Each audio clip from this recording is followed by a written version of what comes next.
بسم اللہ الرحمن الرحیم۔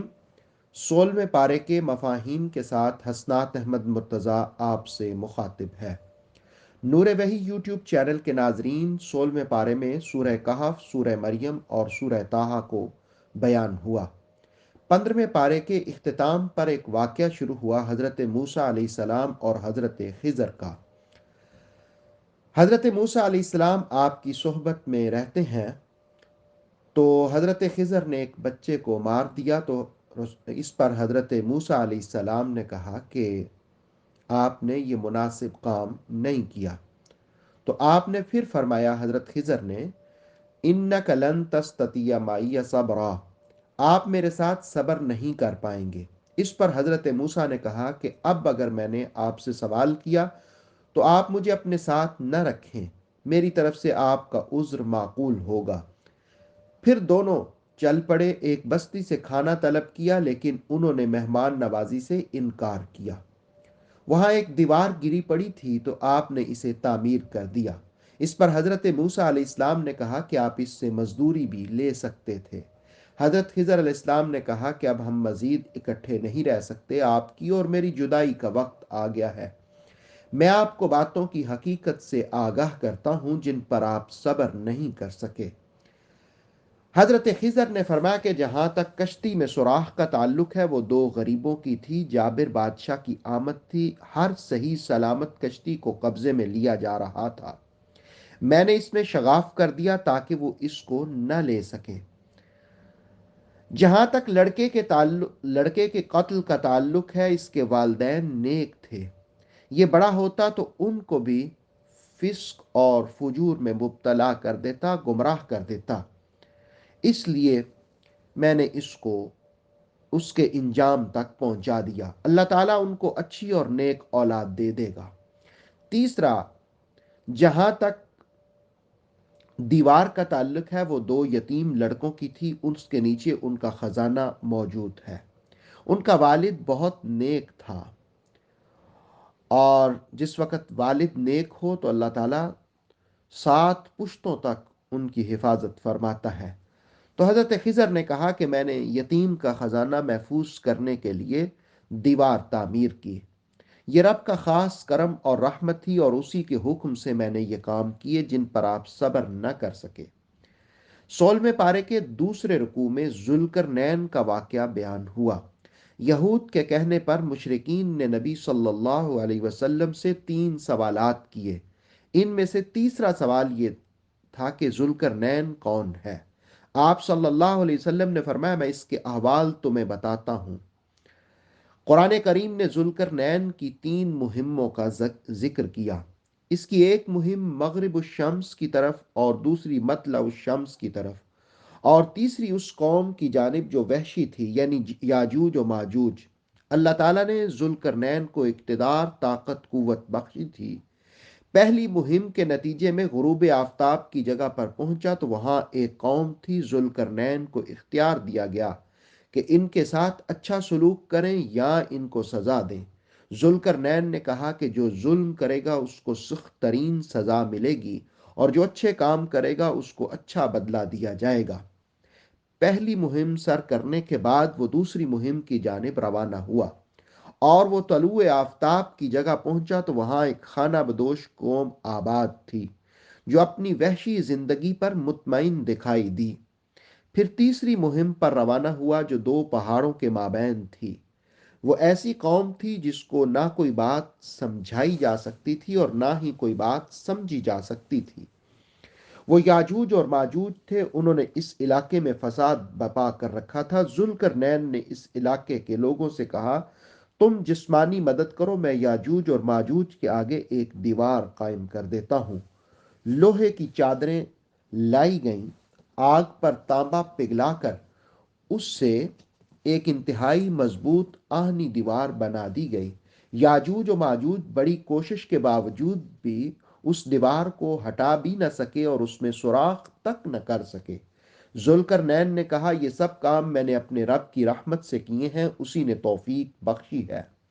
16ویں پارے کے تیسرے رکوع میں اس بات کا بیان ہوا کہ کافر برگزیدہ بندوں کو اپنے حمایتی نہیں بنا سکتے۔ وہ لوگ خسارے میں ہیں جو دنیاوی زندگی کی چہل پہل میں کھو کر سمجھتے ہیں کہ ہم کوئی بہت عمدہ کام کر رہے ہیں، حالانکہ یہ وہ بد نصیب ہیں جو آیات کی تکذیب کرتے ہیں اور اس کی ملاقات کو بھول جاتے ہیں۔ ان کے لیے عذاب ہے۔ ایمان اور اعمال صالح کرنے والوں کے لیے جنت ہے۔ آیت نمبر 109 میں کہا گیا کہ سمندروں کی روشنائی بنا دی جائے تو اللہ تعالیٰ کے کلمات اور اس کی عظمت لکھی جائے۔ روشنائی ختم ہو جائے گی اور پھر اس کی مثل مزید روشنائی بھی لائی جائے، لیکن اس کی قدرت کے کرشموں اور حکمتوں کا احاطہ نہیں کیا جا سکتا۔ 110 نمبر آیت میں کہا، محبوب آپ فرمائیے میں تمہاری طرح بشر ہوں، میری طرف وحی آتی ہے کہ تمہارا معبود صرف ایک ہے، بس اس سے ملاقات کی امید رکھنے والا اور اعمال صالح کرنے والا اس کے ساتھ کسی کو شریک نہ ٹھہرائے۔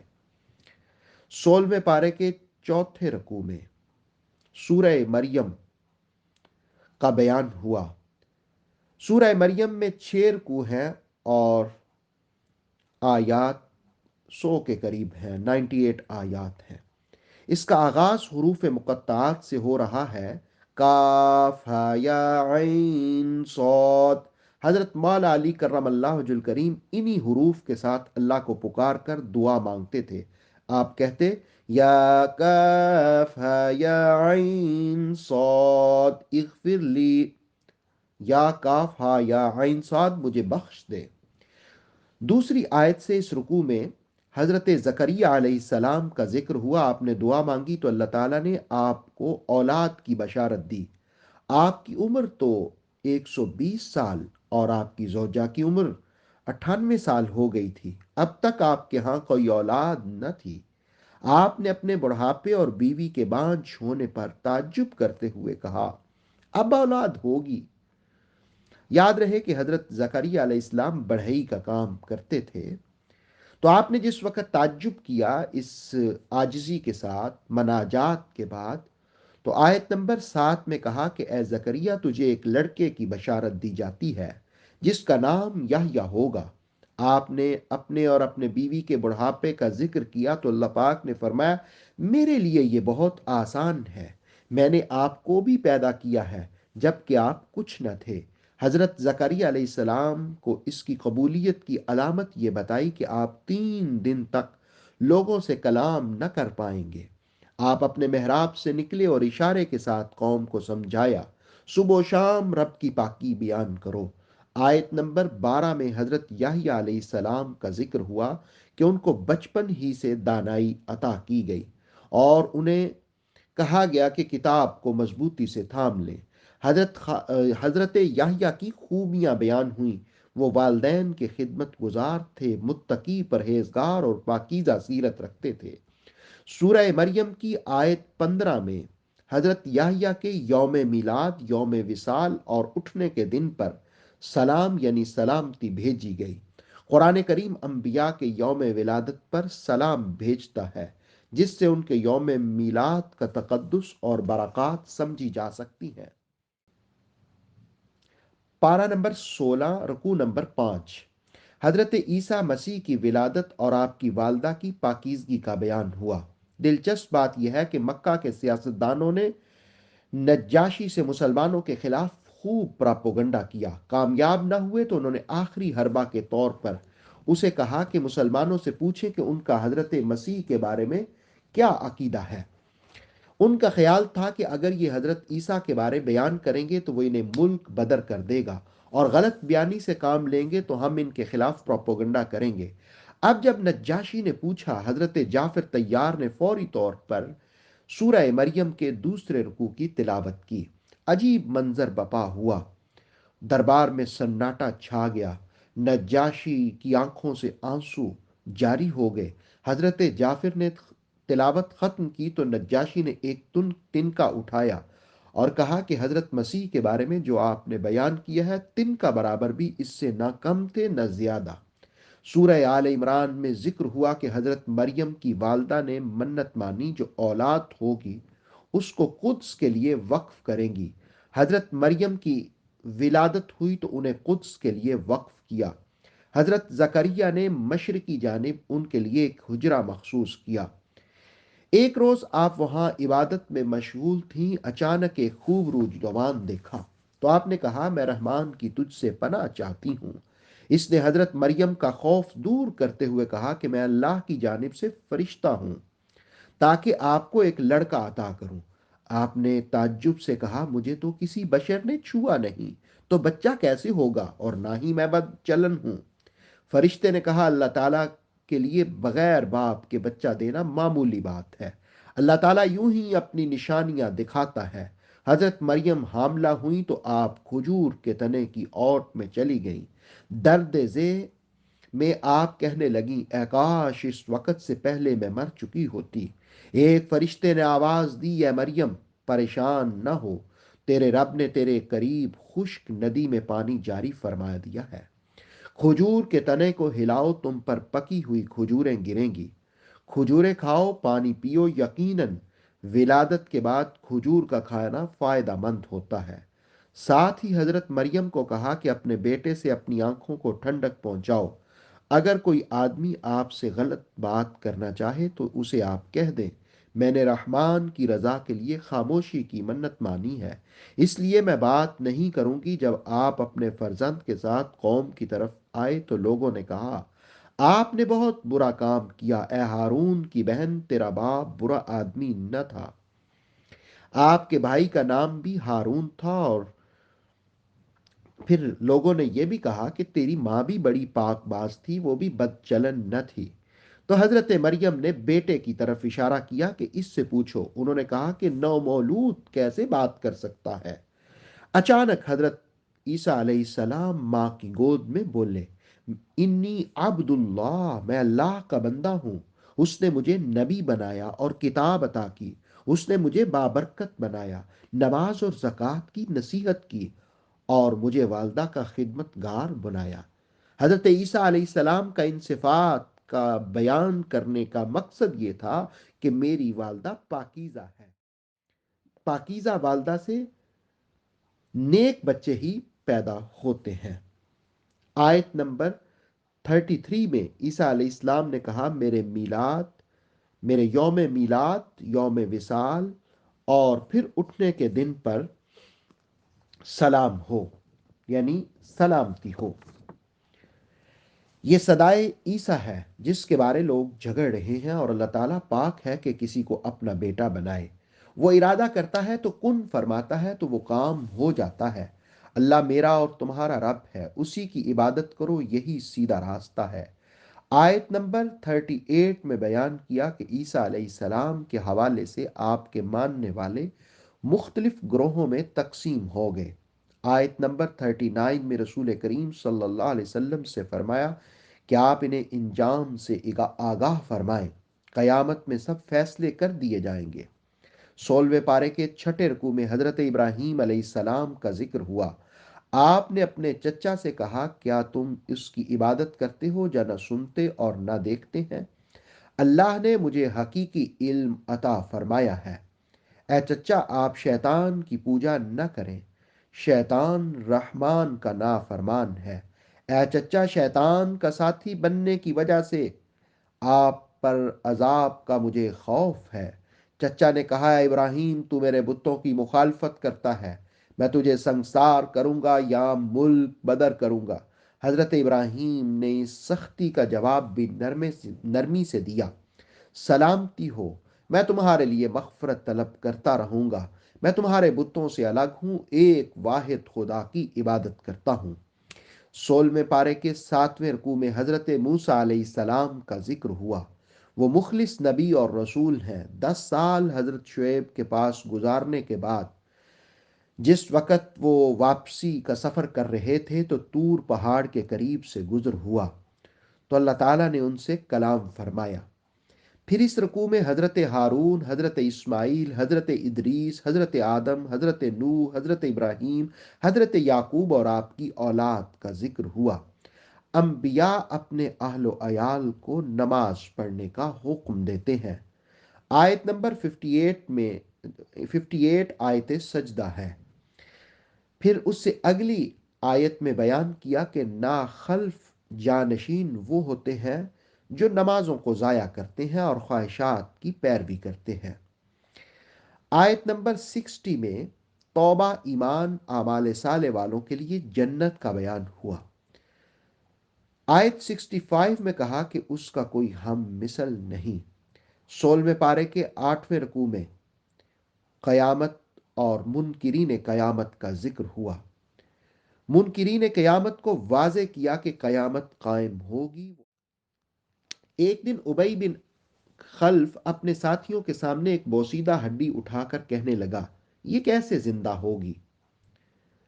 اللہ پاک نے فرمایا، جس رب نے اسے پہلی بار پیدا کیا وہ ان ہڈیوں کو جمع کر کے دوبارہ زندہ کرے گا، لیکن یاد رکھو کفر کرنے والوں کے لیے ٹھکانہ جہنم ہوگا، ایمان والوں کو جنت ملے گی۔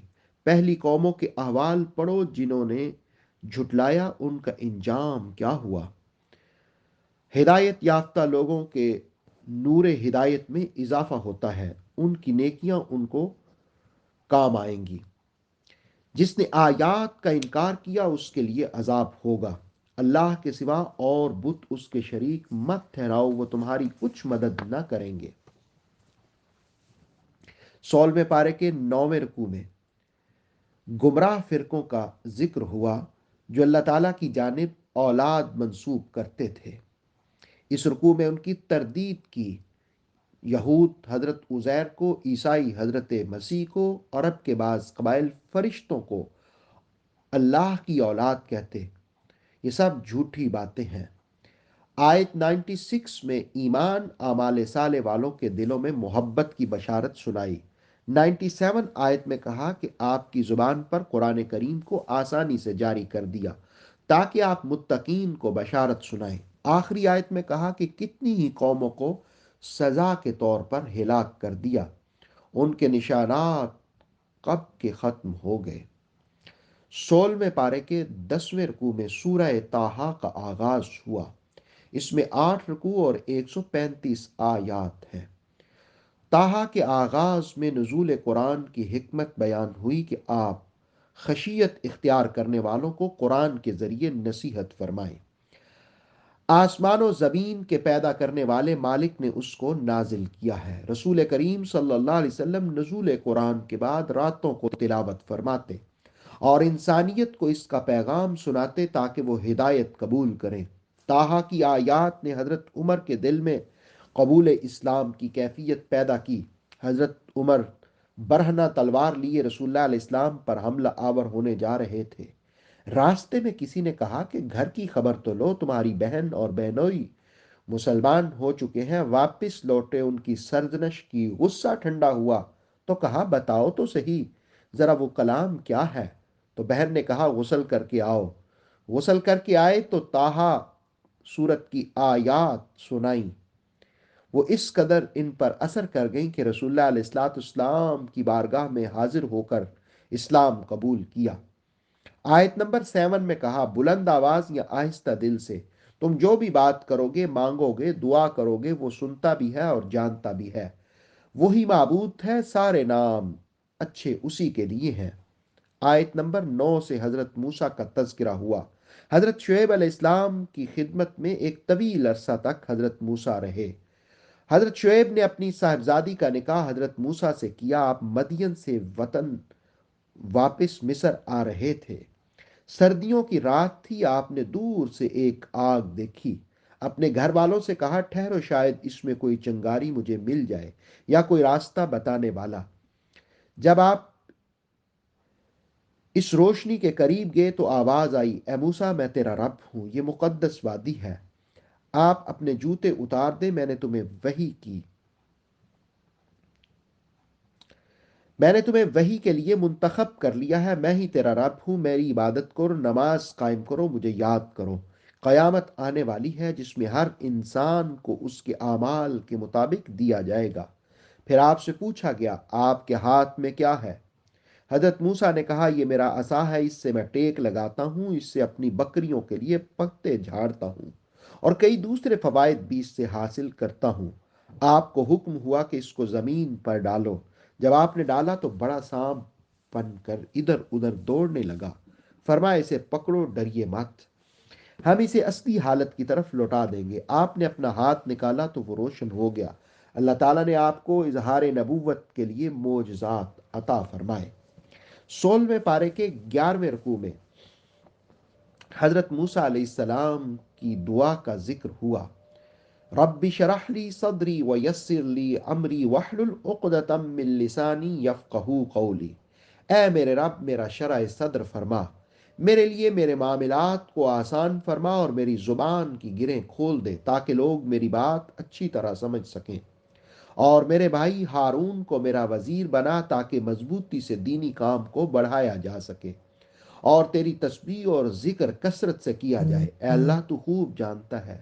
اللہ پاک نے آپ کی التجا کو قبول فرمایا اور آپ پر ایک پہلے احسان کا حوالہ بھی دیا جب آپ کی والدہ کے دل میں الہام کیا کہ اپنے بیٹے کو صندوق میں ڈال کر دریا میں ڈال دو۔ حضرت موسیٰ کی والدہ نے آپ کو اس صندوق میں ڈال کر دریا میں بہا دیا اور کہا کہ اس کو وہ پکڑے گا جو آپ کا بھی اور خدا کا دشمن ہوگا، یعنی فرعون۔ اللہ نے اس کے دل میں حضرت موسیٰ کی اس اعتبار سے محبت ڈال دی۔ فرعون نے صندوق کو نکلوایا، اس کی بیوی نے حضرت موسیٰ کو اپنایا۔ پھر آپ کی بہن کے ذریعے آپ کی والدہ آپ کو دودھ پلانے کے لیے جایا کرتی تھی۔ اسی طرح آپ کی والدہ بھی آپ کو دیکھ کر مطمئن ہو جاتی۔ آیت نمبر 44 میں آپ کو نرمی سے گفتگو کرنے اور نصیحت کرنے کا حکم ہوا۔ یقیناً ہر مبلغ کو اخلاق عالیہ کا مظاہرہ کرتے ہوئے واعظ و نصیحت کرنی چاہیے۔ حضرت موسیٰ و ہارون نے دعا کی، پھر آپ کو فرعون کی جانب بھیجا گیا۔ آپ نے اسے اسلام کی دعوت دی اور فرمایا اللہ نے ہمیں نبوت سے سرفراز فرمایا، جو ہماری دعوت کی پیروی کرے گا اس کی سلامتی ہوگی۔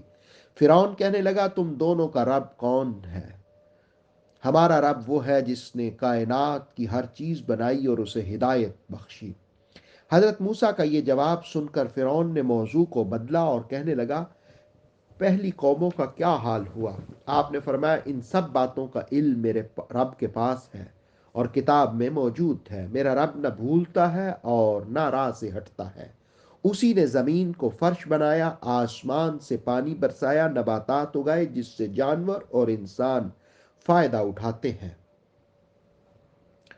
16ویں پارے کے 12ویں رکوع میں انسان کی تخلیق کا ذکر ہوا کہ اس کو مٹی سے پیدا کیا۔ حضرت آدم کا مجسمہ مٹی سے بنایا، پھر روح پھونکی۔ باقی ہر انسان کی اصل بھی مٹی ہے، اس لیے کہ جو خوراک کھائی جاتی ہے وہ بھی مٹی سے اگتی ہے، پھر اسی خوراک کے ذریعے نطفہ بنتا ہے۔ مرنے کے بعد بھی مٹی میں ہی دفن کیا جائے گا، قیامت کے دن اسی مٹی سے ہی نکالا جائے گا۔ اور مٹی عاجزی کی علامت ہے، زمین عاجزی کی علامت ہے، اور مٹی کے باپ ابو تراب تو مولا علی کرم اللہ وجہ الکریم ہے۔ اس رکوع میں حضرت موسیٰ کا واقعہ بیان ہوا۔ فرعون کو دعوت دی، اس نے سحر جادو کا الزام لگایا، پھر جادوگروں کو جمع کیا۔ حضرت موسیٰ کے عصا کے ذریعے ان کا جادو ناکام ہوا تو ان سب جادوگروں نے حضرت موسیٰ کی دعوت کو قبول کر لیا۔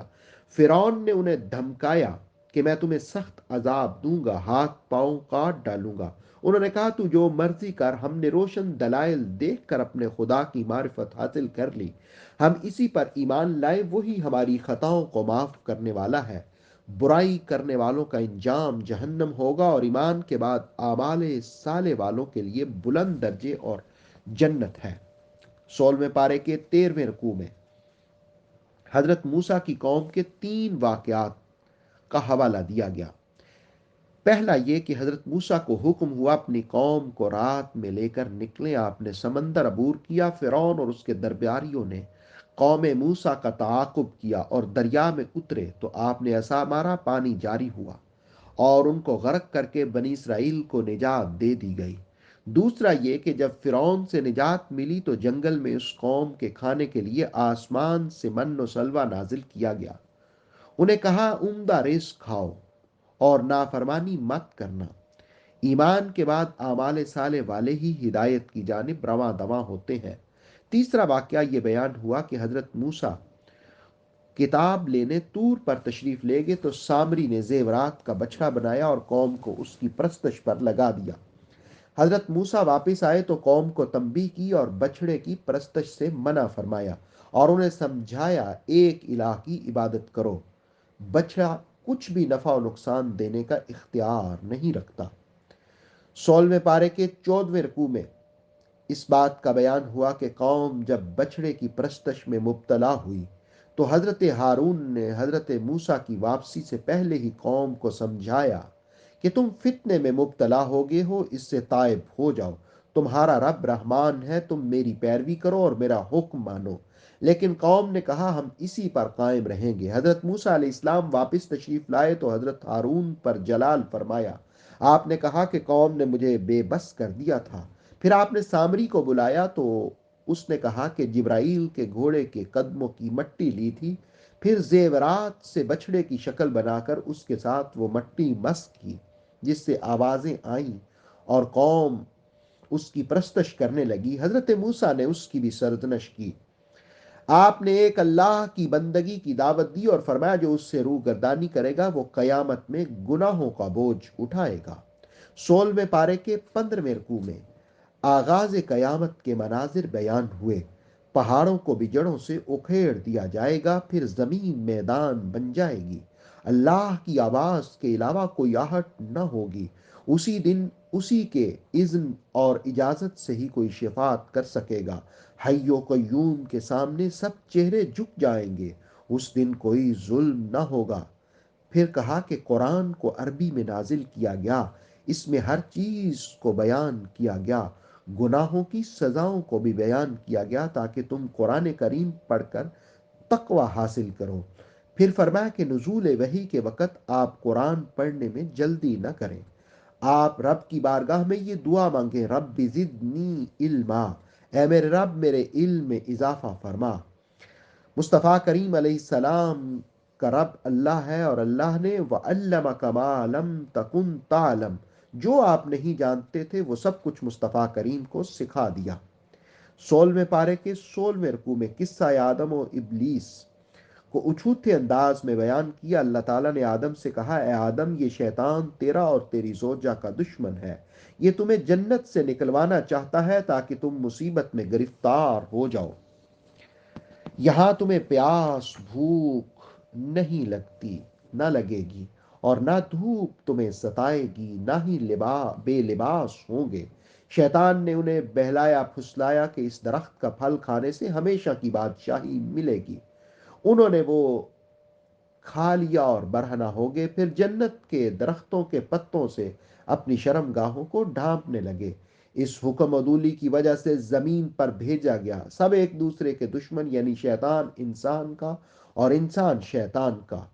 قبول توبہ کے بعد فرمایا میری جانب سے ہدایت آئے تو اس کی پیروی کرو، جس نے پیروی کی تو وہ نہ بھٹکے گا اور نہ بد نصیب ہوگا۔ آیت 124 میں کہا گیا کہ جو میرے ذکر سے منہ موڑے گا وہ معاشی تنگ دستی کا شکار ہوگا اور قیامت والے دن اندھا اٹھایا جائے گا۔ وہ کہے گا میں اندھا تو نہ تھا، اللہ فرمائے گا تو نے میری آیات کو جھٹلا دیا، اس طرح وہاں بدلہ دیا جائے گا۔ 16ویں پارے کے 17ویں رکوع میں رحمت للعالمین صلی اللہ علیہ وسلم کے تشریف لانے کے بعد اس بات کا ذکر ہوا کہ فوری عذاب نہ دیا جائے گا بلکہ ایک مقرر وقت ہے اسی پر دیا جائے گا۔ محبوب صبر فرمائیے، سورج طلوع ہونے سے پہلے نماز فجر، سورج غروب ہونے سے پہلے نماز عصر، آناء اللیل، رات میں عشاء اور تہجد، اطراف النہار یعنی ظہر مغرب کے وقت اللہ کی تسبیح بیان کریں۔ کفار کی آرائشوں کی جانب مشتاق نظروں سے مت دیکھیے، ان کے لیے سب زیب و زینت کی اشیاء دنیا میں ہیں تاکہ انہیں آزمایا جائے۔ آپ کے رب کے پاس خیر ہے۔ آپ اپنے گھر والوں کو نماز کا حکم دیں اور خود بھی پابندی اختیار فرمائیں۔ ہم آپ کو رزق دیتے ہیں اور آخرت پرہیزگاروں کے لیے ہے۔ کفار نشانیوں کو طلب کرتے ہیں، ان سے پہلے بھی قوموں کو نشانیاں دی گئیں، انہوں نے جھٹلایا تو ان پر بھی عذاب آ گیا۔ اگر ان کی مطالبے کے مطابق ان کے پاس نشانیاں آئیں گی تو پھر ان کا بھی کام چکا دیا جائے گا۔ محبوب فرمائیے ہر شخص اپنے انجام کا منتظر ہے، تم بھی انتظار کرو، ان قریب سیدھی راہ پر چلنے والوں کو جان جاؤ گے۔